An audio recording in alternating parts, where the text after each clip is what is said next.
پتا ہے اس لیے کہ آج بھی اپنی قبر انور پر بیٹھ کر وہ ہمارے دلوں پر حکومت کر رہے ہیں۔ میرے پیارے آقا کے پیارے دیوانوں، جو جسموں پر حکومت کی جاتی ہے 5-10 سال میں وہ حکومتیں ختم ہو جاتی ہے، مگر جو دلوں پر حکومت کرتے ہیں قیامت تک ان کی حکومت قائم رہتی ہے۔ سبحان اللہ۔ قیامت تک ان کی حکومت قائم رہتی ہے۔ اکبر بادشاہ سے سلیم الدین چشتی نے کہا، سرکار سلیم الدین چشتی نے کہا، معین الدین چشتی کی بارگاہ میں تجھے جانا ہوگا، غریب نواز کی بارگاہ میں تجھے جانا ہوگا، سلطان الاولیاء کی بارگاہ میں تجھے جانا ہوگا۔ اللہ اکبر۔ میرے پیارے آقا کے پیارے دیوانوں، اکبر نے کہا، اے سلیم الدین چشتی، اگر میں جو ہے سرکار غریب نواز کی بارگاہ میں جاؤں گا تو کیا وہاں سے مجھے بیٹا ملے گا؟ سلیم الدین چشتی نے کہا، جانا تیرا کام ہے، عطا کرنا خواجہ کا کام ہے، تو جا تو صحیح، اخلاص کے ساتھ جا تو صحیح، ان کی بارگاہ میں مانگ تو صحیح، دیکھنا وہ تجھے بیٹا عطا کریں گے۔ میرے پیارے آقا صلی اللہ علیہ وسلم کے پیارے دیوانوں، اتنا متکبر بادشاہ، اتنی حماقتیں کرنے والا بادشاہ، اپنے آپ کو سب کچھ سمجھنے والا بادشاہ، اللہ اکبر، اعلان کرتا ہے، اے لوگو سنو سنو، اب ہم اجمیر جائیں گے، سرکار غریب نواز کی بارگاہ میں جائیں گے، اور سنو، اکبر ہے تو بادشاہ مگر غریب نواز کی بارگاہ میں جائے گا تو بادشاہ کی حیثیت سے نہیں جائے گا، فقیر کی حیثیت سے جائے گا، بادشاہ کی طرح ہاتھی اور گھوڑوں پر بیٹھ کر، ریشم کی قالین پر قدم رکھ کر، فوجیوں کے دستے کے ساتھ نہیں جائے گا، فقیروں کے انداز میں جائے گا۔ میرے پیارے آقا کے پیارے دیوانوں، اکبر بادشاہ نے جو ہے پیدل سفر کیا، کہاں؟ اللہ اکبر، سرکار غریب نواز کی بارگاہ میں اکبر بادشاہ پیدل سفر کرتا ہے، غلامانہ انداز میں سفر کرتا ہے، فقیرانہ انداز میں سفر کرتا ہے۔ اللہ اکبر، وہ اکبر جس کے چہرے پر جو ہے ہزاروں روپے خرچ کیے جاتے تھے، آج وہ اکبر بادشاہ دھول مٹی میں چل چل کر اس کا چہرہ گورا چہرہ جو ہے سیاہ ہو گیا ہے۔ وہ اکبر بادشاہ جو قالین پر چلا کرتا تھا، آج وہ اکبر بادشاہ پیدل چل رہا ہے، اور اس کے پیروں میں جو ہے میرے پیارے آقا کے پیارے دیوانوں زخم آ گئے ہیں۔ اللہ اکبر، اکبر بادشاہ جو ہے غریب نواز کی بارگاہ میں پہنچتا ہے، اجمیر کا سفر پیدل طے کرتا نظر آتا ہے، یہاں تک کہ جب غریب نواز کی بارگاہ میں پہنچا، اللہ اکبر، فقیر کی طرح غریب نواز کی بارگاہ میں ہاتھ اٹھا کر دعا کرتا ہے، خواجہ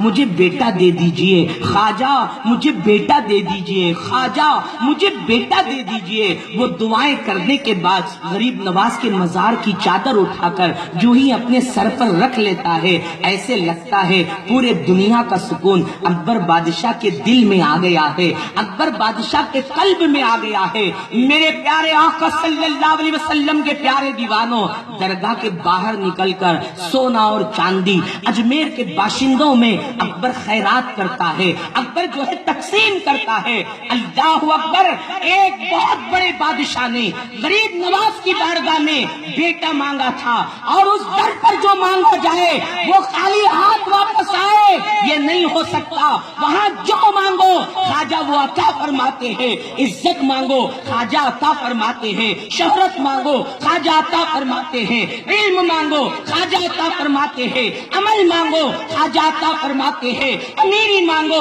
خواجہ عطا فرماتے ہیں، تقوی مانگو خواجہ عطا فرماتے ہیں، اخلاق مانگو خواجہ عطا فرماتے ہیں۔ اس لیے لاکھوں پہنچ رہے ہیں، جھولیاں پھیلا رہے ہیں، اور غریب نواز سب کو عطا کرتے نظر آ رہے ہیں۔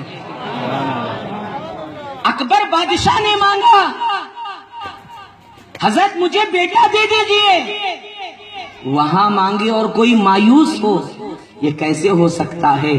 اللہ اکبر، 1 سال کے بعد اکبر بادشاہ کے گھر میں جو ہے اکبر بادشاہ کے گھر میں خوشیوں کا ماحول نظر آیا۔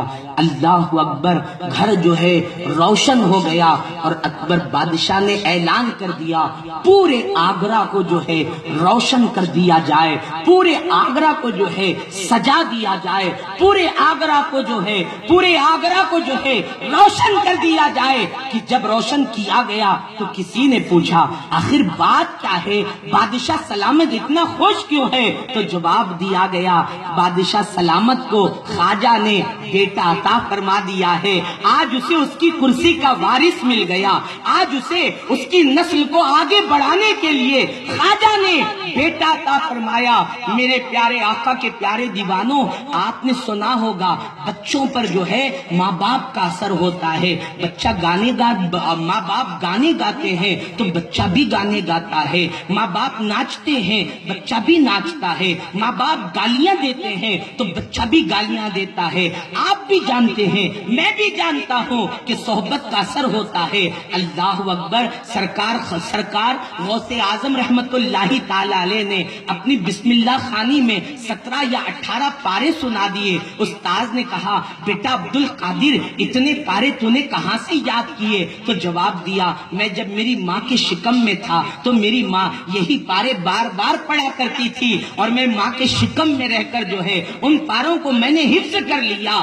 یہ صحبت کا اثر ہے میرے پیارے آقا کے پیارے دیوانوں۔ مگر اللہ اکبر، اکبر بادشاہ کو جو بیٹا ہوا اسے کیسی صحبت ملی تھی، اسے کیسا ماحول ملا تھا؟ اسے ذکر کا ماحول نہیں ملا تھا، اسے فکر کا ماحول نہیں ملا تھا، اسے اسلامی ماحول نہیں ملا تھا، چونکہ اکبر بادشاہ کو جو بیٹا ہوا جس کا نام جہانگیر اور سلیم کے نام سے مشہور ہوا۔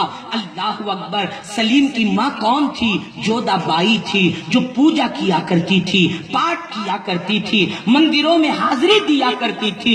سلیم نے اپنی ماں کو جو ہے پوجا کرتے ہوئے دیکھا، سلیم نے اپنی ماں کو جو ہے پاٹ پڑھتے ہوئے دیکھا، سلیم نے اپنی ماں کو جو ہے مندروں کے چکر لگاتے ہوئے دیکھا۔ اکبر کے ظلم کو بھی سلیم نے دیکھا، اکبر کے جبر کو بھی سلیم نے دیکھا، اکبر کا جو ہے اسلام سے انحراف کرنا یہ بھی سلیم نے دیکھا۔ مگر میرے پیارے آقا کے پیارے دیوانوں، بیٹا چونکہ خواجہ نے عطا فرمایا تھا، ماں باپ کا اثر نہیں ہوا بلکہ وہ بچہ اسلام کے طریقے پر زندگی گزارتا نظر آیا۔ نہ ماں کے طریقے کے مطابق کفر کی وادیوں کو اس نے آباد کیا، نہ اکبر بادشاہ کے مطابق اس نے اسلام کو جو ہے شب خون مارنے کی کوشش کی۔ نہیں میرے پیارے آقا کے پیارے دیوانوں، بیٹا خواجہ نے عطا فرمایا تھا، بیٹا بھی عطا فرمایا، ایسا بیٹا دیا جو ولیوں سے محبت کرنے والا نظر آیا۔ سلیم الدین چشتی سے سلیم بڑی محبت کیا کرتا تھا۔ تو بہرحال میرے پیارے آقا صلی اللہ علیہ وسلم کے پیارے دیوانوں، میں بتانا آپ کو یہ چاہتا ہوں، بڑے سے بڑا بادشاہ بھی جو ہے سرکار غریب نواز کی بارگاہ میں جا کر بیٹے مانگتا ہے، دولت مانگتا ہے، نعمت مانگتا ہے، دنیا کی راحتیں مانگتا ہے، اور سرکار غریب نواز رحمت اللہ تعالی علیہ سب کو عطا فرماتے ہیں۔ میرے پیارے آقا صلی اللہ تعالی علیہ وسلم کے پیارے دیوانوں، اللہ تبارک و تعالی نے غریب نواز رحمت اللہ تعالی علیہ کو بہت بڑا مرتبہ عطا فرمایا، بہت بڑا مقام عطا فرمایا، بہت عزتیں اللہ تبارک و تعالی نے جشن فیضان غریب نواز، نعرہ تکبیر۔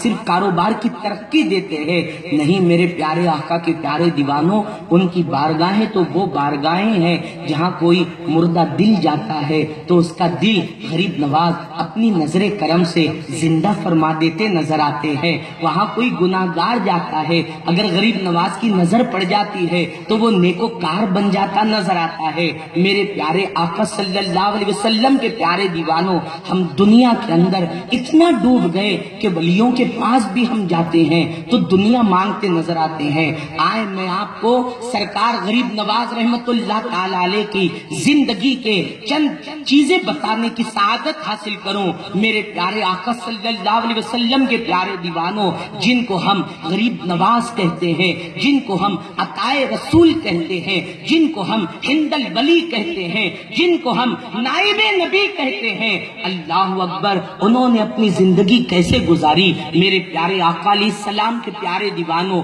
15 سال کی عمر میں سرکار غریب نواز کے والد محترم کا انتقال ہو گیا۔ انتقال ہونے کے بعد غریب نواز رحمت اللہ تعالی علیہ پر وقت کے مجذوب ولی ابراہیم قندوزی رحمت اللہ تعالی علیہ کی نظر کرم پڑی، اور غریب نواز رحمت اللہ تعالی علیہ نے